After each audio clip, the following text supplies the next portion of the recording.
Alhamdulillah, terus saja kita memuji Tuhan kita Allah Subhanahu wa taala. Zat yang paling pantas dan paling layak untuk dicintai, dihormati, ditakuti dan juga ditunduki. Dialah zat yang maha hidup, berdiri sendiri, terus menurus hambanya. Al-Hayyu, Al-Qayyum, juga tidak beranak dan tidak diperanakkan. Lam yalid wa lam yulad. Dan dia zat yang memang telah menciptakan semua yang di langit, semua yang di bumi dan semua yang di kedalaman lautan. Dia pula zat yang telah menggantungkan dari nikmat makanan, minuman, pakaian, kesehatan dan segala yang kita butuhkan untuk roda kehidupan di muka bumi ini dengan memuji namanya. Alhamdulillah. Maka sangat wajar kalau kita selalu mengucapkan kalimat mulia ini. Kita panjatkan yang kedua salaman kita, salam hormat kita kepada manusia terbaik, orang yang paling sempurna jarum nasabnya, sempurna fisiknya, sempurna akhlaknya, orang yang paling pantas dijadikan sebagai suri tauladan dalam segala hal, baik rumah tangga, kehidupan sosial, dalam masalah ekonomi, dalam politik, dalam segala hal. Dan dialah yang telah tertutup risalah langit, para nabi dan rasul dengan diutusnya, dan juga dinobatkan oleh Sang Pencipta menjadi pimpinan anak Adam pada hari kiamat, orang yang pertama mengetuk dan masuk ke dalam surga. Dan Sang Pencipta Allah juga malaikat memberikan salam hormat kepada manusia terbaik ini. Maka sangat wajar kita sebagai pengikut setia kalau selalu mengucapkan salam hormat kepada Nabi besar Muhammad sallallahu alaihi wasallam. Seperti biasa melanjutkan bahasan dosa-dosa besar, dan pada malam ini kita masuk dosa besar ke-19.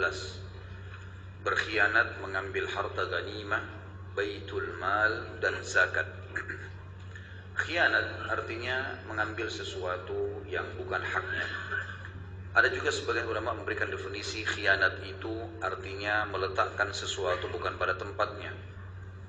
Ada juga yang memberikan gambaran kalau khianat itu adalah mengucapkan atau melakukan sesuatu yang tidak ada hubungannya dengan diri dia. Masuk semuanya dalam masalah khianat. Dan apapun yang berbau mengambil haknya orang lain, menjatuhkan atau melakukan hal-hal yang bukan merupakan tugas dia, maka namanya khianat. Dalam judul kita, khianat mengambil harta ghanimah. Ghanimah adalah istilah dalam harta rampasan perang.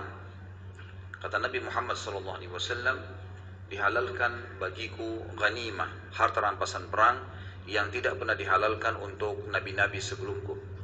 Sebelum Nabi Muhammad SAW, bila seorang nabi memimpin peperangan dan berhasil menang, maka seluruh harta rampasan perang dari pedang-pedang yang berbentuk materi, pedang, perisai, harta-harta benda, emas, perak dan segalanya, ini dikumpulkan, lalu Nabi tersebut berdoa kepada Allah, lalu turunlah petir dari langit membakarnya.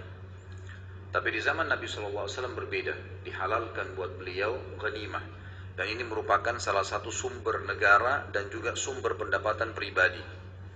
Ghanimah ini akan didapatkan bila pasukan jihad menuju ke satu lokasi untuk menawarkan Islam dengan ekspansi Islam. Kemudian kalau musuh yang sedang dihadapi dari non-muslim menolak, maka ditawarkan jizyah, upeti. Kalau mereka menolak, diperangi. Kalau dalam peperangan tersebut terjadi kemenangan untuk kaum muslimin, maka semua yang ada di dalam pasukan musuh, dari manusianya, hewan tunggangannya, dan seluruh materi menjadi ghanimah, harta rampasan perang, dibagi rata untuk para mujahidin. Semuanya dibagi rata untuk para mujahidin. Tentu dari ghanimah ini ada 1/5 dikeluarkan untuk Allah dan Rasulnya.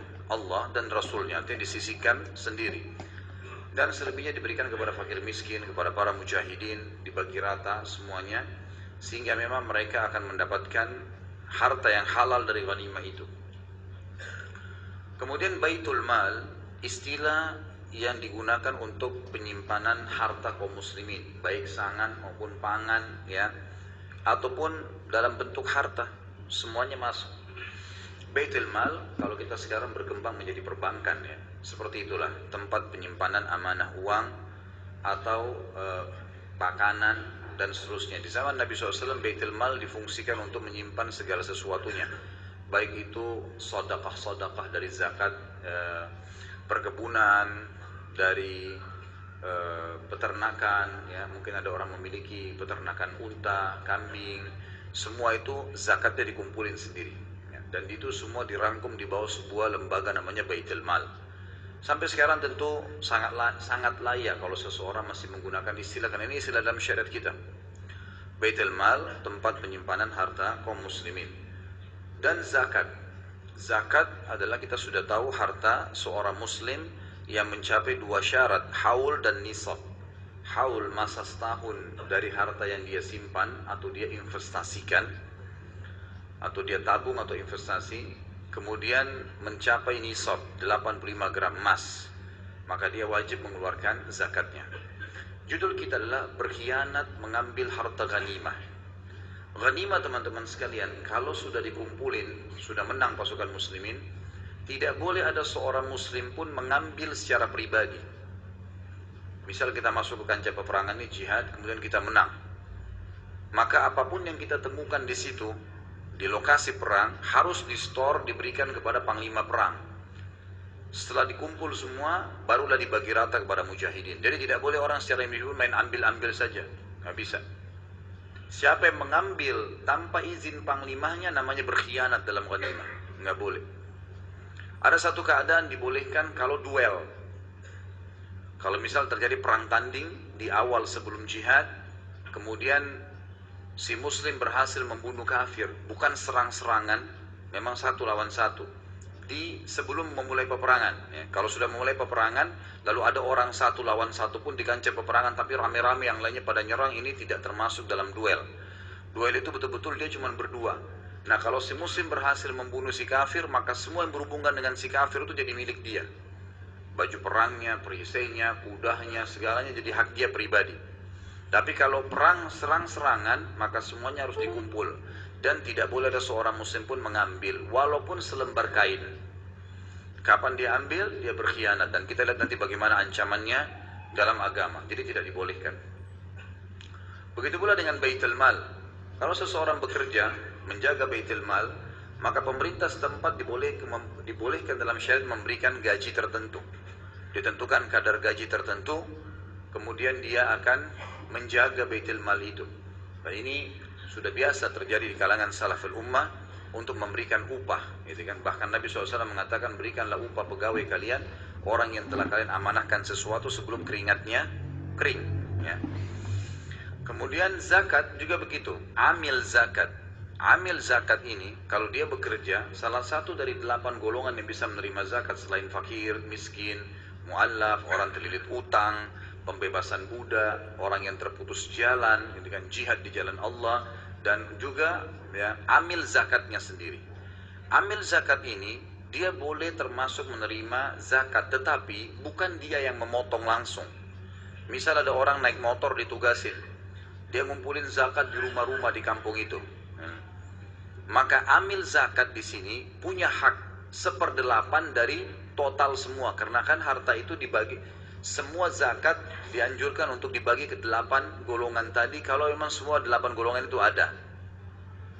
Tapi khusus amil zakat, kalaupun misal tidak ditemukan kecuali fakir miskin sama amil zakat, maka fakir miskin diberikan prioritas, kemudian 1/8 dari zakat itu diberikan amil zakat. Pokoknya amil zakat dianjurkan tidak mengambil lebih dari 1/8. Amil zakat tidak mengambil lebih dari 1/8.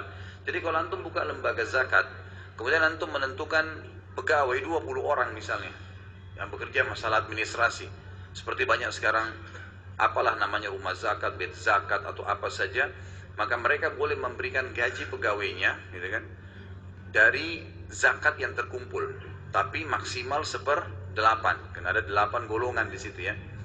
Seperti itulah. Nah, kalau ada amil zakat main ambil saja, misal dia lagi ngumpulin zakat lalu dia sisihkan sendiri buat dia hitung ini sudah sekian, 1/8 buat saya, itu nggak boleh, berkhianat namanya. Dia harus memberikan dulu kepada pemimpin setempat, kalau lembaga ke lembaganya, kalau yang disuruh dia adalah pemerintah, gitu kan, maka dia harus melakukan itu, dia mengembalikan dulu. Kalau dia mengumpulkan zakat keluarganya sendiri, teman-temannya sendiri, maka dia menyampaikan, kalau ini akan saya bagi termasuk ada amil zakat. Itu semua bab yang dibahas atau dalam judul yang sedang kita bahas.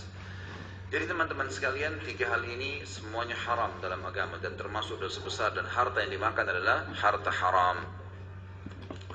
Kita dengarkan dalilnya. Imam Al-Dhabi mengangkat surah Al-Imran ayat 161. A'udzubillahi minasyaitonirrajim. Wa ma kana linabiyyin ay yaghul wa may yaghlul ya'ti bima ghalla yaumal qiyamah. Al-ayat.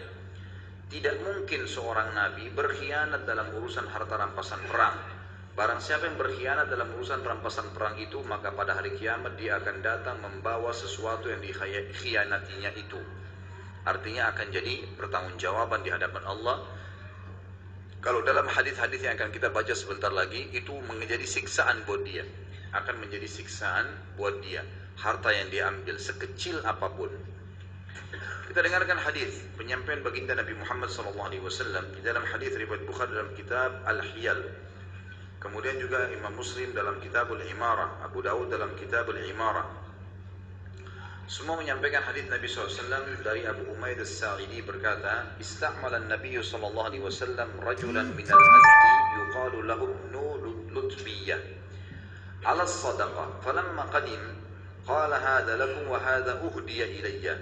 فقام النبي صلى الله عليه وسلم على المنبر فحمد الله وأثنى عليه ثم قال أما بعد فإني أستأمل الرجل من